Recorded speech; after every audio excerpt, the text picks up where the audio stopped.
लोग ने बोला है वो खुद अपनी उनका कहना है कि हमारे समाज के लोगों का मजाक नहीं बनाया गया और रिधा मैडम राजन दादा राजनीति का गलत इस्तेमाल करते हुए हमारे पे इल्ज़ाम लगाया।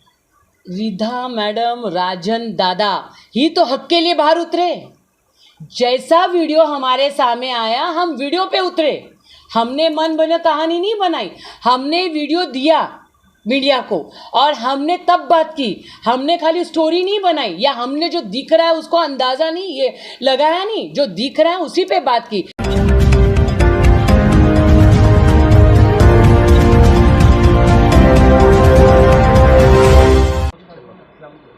रिधा मैम, आज आप यहाँ पे प्रेस कॉन्फ्रेंस किया है, क्या कारण है प्रेस कॉन्फ्रेंस करने का, उसको क्या जानकारी दी?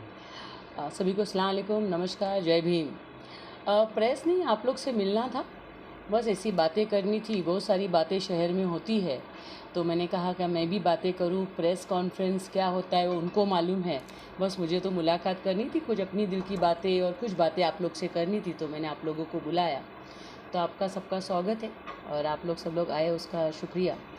बस बातें ये करनी थी कि परसों का हादसा आपको सबको पता है, उसका निषेध पूरे महाराष्ट्र में हुआ है, महाराष्ट्र के बाहर भी हुआ है। जिस तरीके से वो चीज़ हुई है, जिस तरीके से वो गले से लेके फेंकने का वगैरह सब हुआ है, तो सब जगह से निषेध है। हमारे मुमरा में भी काफ़ी लोगों ने निषेध किया उसका, मेरे पार्टी के तरफ से, मेरे संस्था के तरफ से, सभी के तरफ से हम भी उसका निषेध करते हैं कि ऐसा होना नहीं चाहिए। देखिए, इतनी बड़ी बात करने के बाद भी, इतनी बड़ी गलती करने के बाद भी गलती मानना इनके लिए लिखा ही नहीं गया है। इनको लगता है नहीं, गलती हो गई तो गलती चलना चाहिए आगे, लेकिन उसके लिए एक माफ़ी मांगना, बहुत सारी जगह से मांग भी हुई है कि इस पर माफ़ी मांगा जाए करके, लेकिन इनके ऊपर तो जो भी नहीं चल रहा है कि इनको तो कोई फ़र्क भी नहीं पड़ा कि माफ़ी मांग लेना चाहिए कि हमने बहुत बड़ी चीज़ की है। तो उसी के लिए आप लोग ने देखा बहुत सारी बातें हुई, बहुत सारी चीज़ें हुई है, तो वही एक निश्चित है मेरे तरफ से भी, क्या उस पर बिल्कुल माफ़ी मांगना चाहिए। नहीं तो आने वाला कल और है, सभी लोगों का ध्यान है।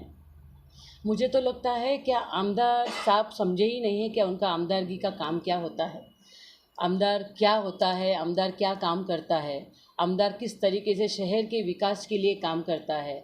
बस वो नगर सेवकों की निधि लगा के, रिधि रोक के नगर सेवकों का काम करने में इतने बिजी रहे, अपने कार्यकर्ताओं को बड़ा बनाने में, कुछ कार्यकर्ताओं को बड़ा बनाने में इतना लगे रहे कि उनको कुछ बातों का फ़र्क ही नहीं पड़ा या कुछ बातें वो कर ही नहीं सके आमदार के टाइम पे। और उन्हीं के नगर सेवक लोगों को आज मैं देखती हूँ, ठीक है, एक निश्चित का तो बात हो गई, लेकिन शहर की बात है, शहर की विकास की बातें हैं, शहर में कामों की बात है, तो आमदार को समझाने उस तरीके से इनके नगर सेवक को भी कभी समझाने के नगर का सेवक मतलब क्या होता है, नगर के सेवक को क्या काम करना होता है, आज शहर में क्या काम हो रहा है। आज एक नगर सेवक आपने चुन के भेजा है, पहला तो आमदार समझाएगा कि आमदार ने क्या क्या काम किया है। सिर्फ काम किसी और ने किया है, नाम अपना लगाने से तो शहर का विकास होता नहीं है। 15 साल के बाद भी आज ऐसी हरकत करना एक आमदार और उनके नगर सेवक को पता ही नहीं है कि क्या काम करना, तो उस पर से मैंने सोचा थोड़ा बोलूं कि नगर के सेवक लोग क्या काम कर रहे हैं। नगर का सेवक अगर मैं चुन के भेजती हूँ या आप लोग में से कोई अगर नगर के सेवक को, नगर का सेवक अगर उसको चुन के भेजना चाहते हो तो क्या चाहते हो। जो आमदार काम लाता है बाहर से बड़े टेक्सचर में, फिर छोटे चीज़ों को उसको मेंटेन करने का काम होता है नगर के सेवक का। यहाँ के नगर के सेवक को पता है क्या उसके एरिया में क्या काम होना चाहिए, उसके एरिया के फुटपाथ या उसके एरिया की गली या उसके एरिया में पानी, उसके एरिया के पाइपलाइन, उसके एरिया की गली, उसके एरिया के गली के चेंबर, उसके बिल्डिंग के जो चेंबर होते हैं, उसके चाली में लाइट्स, रास्ते के लाइट, गली के लाइट्स लगने चाहिए, उसके एरिया में जितने टीएमसी के काम है प्रॉपर हो रहे हैं क्या, स्कूल जो बनाया होगा आमदार ने वो स्कूल्स बराबर चल रहे हैं क्या, वहाँ पर टीचर्स है क्या, ये जो छोटे छोटे काम है। सबसे बड़ी बात अगर देखने जाओ तो यहाँ के नगर के सेवक को नहीं पता होगा यहाँ की बालवाड़ी कैसी चल रही है, यहाँ की आंगनवाड़ी कैसी चल रही है। सबसे बड़ा योजनाएं जो आंगनवाड़ी में आती है, आंगन सेविका जो काम करती है, आज जाके आप लोग देखो मुमरा शहर में जितनी भी आंगनवाड़ी बहनें हैं जो अपना काम कर रही है, जो टीएमसी से आई है, आप एक भी आंगनवाड़ी मुझे इधर के नेता लोग बता दे क्या हालत में है। बाकायदा उनको भाड़ा दिया जाता है, लेकिन ठीक है सरकार के हिसाब से भाड़ा मिलता है। इनको मैं पूछना चाहती हूँ आप लोग ने क्या काम किया है, आप लोग ने कौन सी एक आंगनवाड़ी को बना के दिया है या किसी को बोला है कि एक आंगनवाड़ी के लिए जगह दीजिए। वहाँ पर अपने बच्चे पढ़ते हैं, स्कूल जाने के लिए जब बच्चे पहला कदम उठाते हैं ना घर से, वो आंगनवाड़ी में जाते हैं। पहला जो डोज लेते हैं ना वो वहाँ पर ही सिस्टर लोग आके वहाँ पर डोज वगैरह पोलियो वगैरह पिलाती है।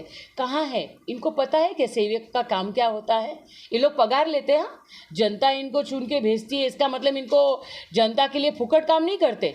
जनता को ये मालूम होना चाहिए कि जनता को मैं बता दूं कि ये अपने लिए फुकट काम नहीं करते। ये अपने पास चुन के आके जो बताते ना मैं हम आपके मदद कर रहे हैं, आपके लिए ये किया, आपके लिए वो किया, मैं बता दूं क्या मैंने क्या क्या किया है, आप गिना के दिखाओ, हम गिना के दिखाए। तो एक बात मैं जनता को बता दूं, ये अपने लिए कुछ नहीं करते।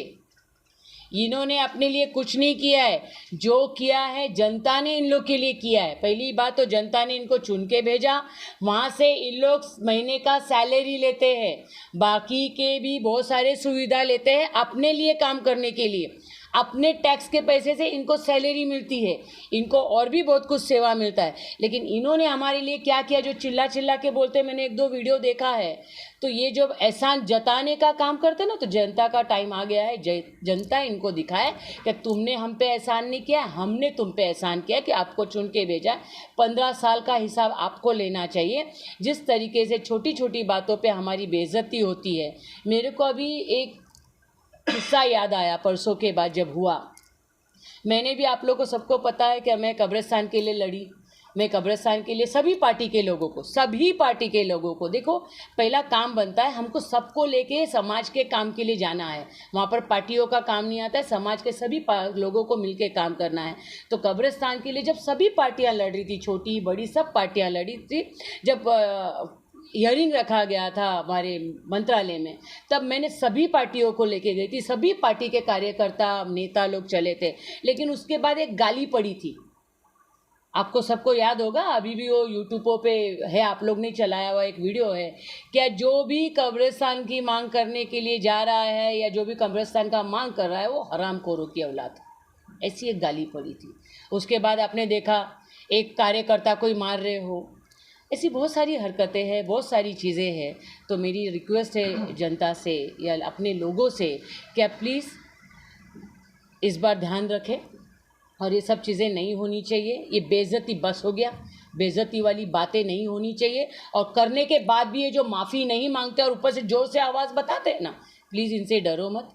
और एक जागरूकता और फैलानी है, वो है वोटिंग के लिए। वोटिंग कार्ड किसी का नहीं होगा तो वोटिंग कार्ड बना लीजिए। वोटिंग कार्ड सबसे ज़रूरी है कि अगर वोटिंग कार्ड है, 2 साल से हमने कभी वोटिंग कार्ड देखा नहीं है, वोटिंग कार्ड कहाँ पड़ा है। पहले अगर ऑनलाइन, हमारे घर में बच्चे लोगों को भी बहुत सारी जानकारी है, आप बच्चों को पूछिए क्या वोटिंग कार्ड एक साइट है उस पर जाके चेक करें। नहीं तो बहुत सारे वोटिंग कार्ड के भी बाहर से भी लोग आ रहे हैं, वोटिंग कार्ड बना रहे हैं, कलेक्टर के उधर से भी टेबल्स लग रहे हैं, इलेक्शन ऑफिसर भी आके देख रहे हैं। तो प्लीज़ अपना अपना वोटिंग कार्ड चेक करें और अपना वोटिंग कार्ड आधार से लिंक करें, क्योंकि बोगस वोटिंग अगर बचाना है तो हमको आधार कार्ड से अपना वोटिंग कार्ड लिंक करना है।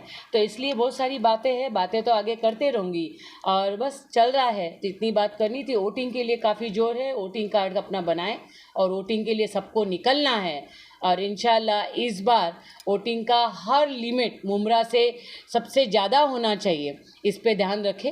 और बातें तो चलते रहेंगी और बहुत कुछ करना है और धीरे धीरे इंशाल्लाह और सभी बातें आपसे करते रहूँगी। एक आखिरी सवाल, जो अवार्ड के जो समर्थक थे तो वो बोले कि मफलर उन्होंने नहीं फेंका, उसको लेकर क्या करेगा? आपको क्या लगता है, फेंका है या नहीं फेंका? आपको लेके एट्रोसिटी एक्ट आप पर बिठाएंगे, ऐसा कुछ बात कहा था वीडियो में, क्या कहते हैं? मफलर फेंका है या नहीं है ये आप भी जानते हो, मैं भी जानती हूँ। किसको चाटा पड़ा, कैसा मफलर खींचा गया वो अगर आप लोग मुंह का एक्शन समझते होगे ना तो आप लोग को भी समझ में आता है वो कितना कुछ गाली वहाँ दी गई है और कितना कुछ जो चीज़ें हुआ है, मफलर कैसा फेंका गया है। तो बुरा देखो, ये बोलने वाले कुछ भी बोलेंगे, मतलब झूठा बात बोलना है तो हम लोग तो अंधे हैं, हम तो सब अंधे हैं, उन्हीं को आंखें हैं और उन्हीं को दिखता है।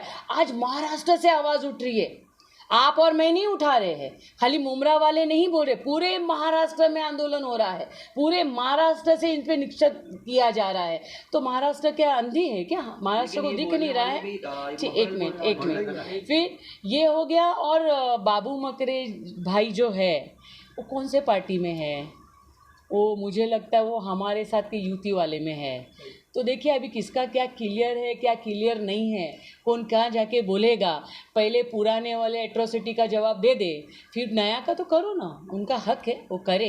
अगर हमसे गलती हुई है तो हम बिल्कुल उसको देखेंगे और गलती मानेंगे, लेकिन पुराने वाले भी जिनके साथ बैठ के बोलना है उनको, तो पुराने वाले एट्रोसिटियों पे भी ध्यान दे और बस एट्रोसिटी बनाना है।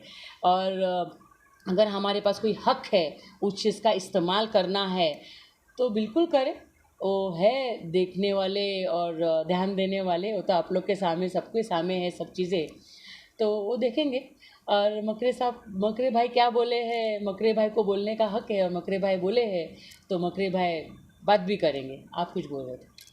हम जो लोग ने बोला है वो खुद अपनी उनका कहना है कि हमारे समाज के लोगों का मजाक नहीं बनाया गया, और रिदा मैडम, राजन दादा राजनीति का गलत इस्तेमाल करते हुए हमारे पे इल्ज़ाम लगा है। रिधा मैडम, राजन दादा ही तो हक के लिए बाहर उतरे। जैसा वीडियो हमारे सामने आया हम वीडियो पे उतरे, हमने मन बना कहानी नहीं बनाई, हमने वीडियो दिया मीडिया को और हमने तब बात की। हमने खाली स्टोरी नहीं बनाई या हमने जो दिख रहा है उसको अंदाज़ा नहीं ये लगाया नहीं, जो दिख रहा है उसी पे बात की।